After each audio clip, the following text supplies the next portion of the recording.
Ndabasuhuje nitwa Kabenga. Kenshi iyo bukeye turabyuka tukabona burakeye cyangwa burije tukaruhuka. Iyo tubyutse tujya mu mirimo yacu. Iyo tugenda tubona byinshi bidukikije bimwe tutazi n'inkomoko yabyo uretse gusa kuba bemera Imana, bemera ko ariyo yabiremye. Muri ibyo biremwa bitangaje bikikije umuntu harimo isanzure rigari cyane rigizwe n'uruhumbirajana rw'imyuka itandukanye ihurira mu kirere, inyamaswa nini n'intoya, ibisiza n'imisozi, inyanja n'inzuzi n'ibiyaga. Ubwo dukomeje ku biyaga reka tubivugeho, by'umwihariko ikiyaga cya Kivu. Si mu kirere gusa habarizwa imyuka itandukanye, kuko no mu kiyaga cya Kivu ndetse n'ibindi biyaga bitandukanye ku isi byagiye bigaragara ko munsi yabyo harimo imyuka itandukanye. Uzwi cyane akaba ari umwuka wa metani. Mu kiyaga cya Kivu honyine habarizwa metero kibe miliyari 65 z'umwuka wa metani. Ikaba ari imwe muri za gaze zishobora gutera ibibazo igihe yaturika, kuko ishobora guhitana ubuzima bw'abaturiye ikiyaga cya Kivu gihuriweho n'ibihugu bibiri, u Rwanda na Kongo. Mu Rwanda uturere 5 nitwo dukora kuri icyo kiyaga cya Kivu, ni Rubavu, Rutsiro, Rusizi, Karongi na Nyamasheke.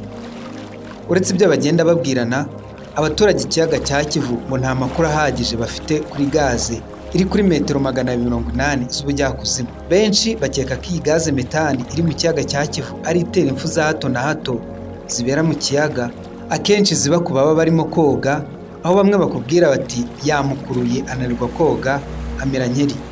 Mu rwego rwo gukuraho ibi bihuha ndetse no gusobanurira abaturage ibijyanye na gaze metani iri mu kiyaga cya Kivu, Minisiteri y'Ibikorwa Remezo yigeze gufata umwanya maze isobanurira abaturage baturiye ikiyaga cya Kivu ko badakwiye kugira impungenge z'uko gaze yabagirira nabi, kuko amazi ayiri hejuru atatuma izamuka ngo igere ku bantu.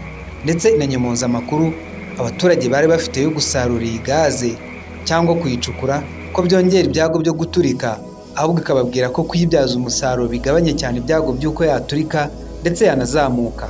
Iyi gaze kandi igihe yacukuwe neza gishobora kubyara ingufu z'amashanyarazi yahaza 1/2 cy'abaturage b'u Rwanda mu gihe cy'imyaka 50. Ikaba ishobora no gukoreshwa mu gutwara imodoka, guteka ndetse no gukora ifumbire mvaruganda. Iyi minisiteri kandi isobanura ko gucukura gaze metane byari bigamije gushaka umuriro w'amashanyarazi igihugu cyari gikeneye. Indi mpamvu kandi ngo akaba ari uko iyi gaze iretswe byaba atari byiza, kuko ibindi biyaga bifite nka gaze metani byagaragaje ko hari igihe yagiye isohokamo ikica abaturage. Amakuru yo guturika kw'iyi gaze metani iri mu kiyaga cya Kivu yatangiye gukwira mu bantu nyuma y'uko muri Kamironi mu mwaka w'1946 ikiyaga cya Nyosi gaze yacyo yazamutse igahitana bamwe mu bagituriye. Ibintu byakomeye cyane mu mwaka wa 2010 ubwo ibinyamakuru byandikaga ko gaze metani iri mu kiyaga cya Kivu ishobora kuzazamuka maze nayo igahitana ubuzima bw'abantu benshi baturiye iki kiyaga mu Rwanda no muri Kongo. Inzobere mu bidukikije zakoze ubushakashatsi ku kiyaga cya Kivu maze zitangaza ko cyifitemo imyuka yica ya dioxide de carbone ndetse na metane ituruka mu mashyuza igahura n'amazi y'ikiyaga cya Kivu, bikaba bishobora kuzamuka igihe kitazwi. N'iki gitera iyi myuka? Iyi myuka iterwa n'uko amashyuza ashobora kuba yashyuhijwe n'ibikoma biba mu nda y'isi, nko mu bice byigeze guhura n'ibibazo by'iruka ry'ibirunga. Si ibyo gusa kandi aya mazi ashobora no gushyushywa no kunyura ahantu hari urutare rushyushye ruri mu nda y'isi. Ibi bigatera impungenge ko iyi myuka nayo ishobora guturika nk'uko byagenze ku biyaga byo muri Kamiruni byari byifitemo iyi myuka, maze bigaturika bigahitana abagera ku 800 n'ibindi binyabuzima bitagira ingano bikahatikira.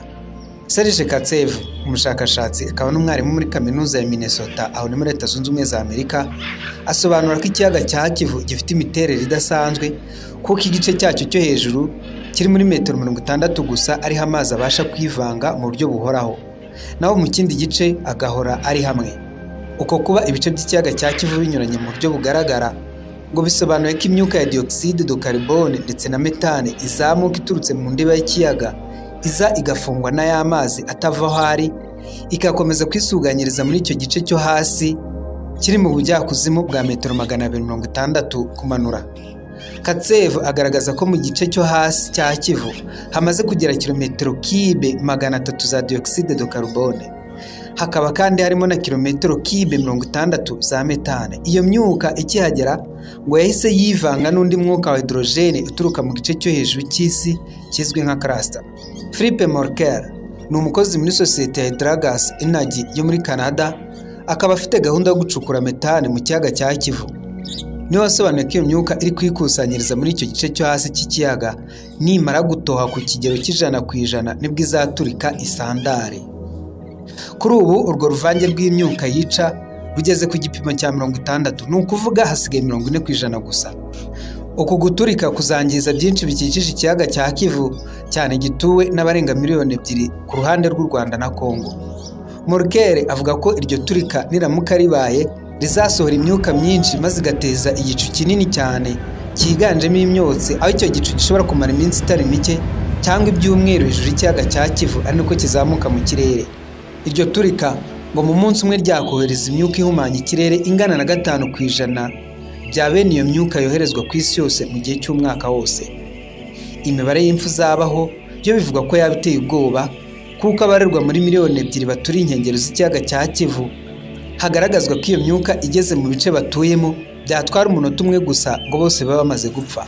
Nubwo abashakashatsi kuri ubu bamaze kumenya ingano y'iyo myuka imaze kwikusanya, akaba ari nabo bashingira bagenekereza ibyago byo kubiturika ryaba, hari izindi ngingo nkeya zitavugwaho cyane ariko nazo zishobora kuba imbarutso y'iryo turika. Umutingito ubaye ushobora gutigisa ibyo bice by'ikiyaga bigatuma iturika ribaho. Iryo turika ngo rishobora no kwenyegeza n'uburyo bukoreshwa mu gucukura metane uriho bukoreshwa muri iki gihe mu kiyaga cya Kivu.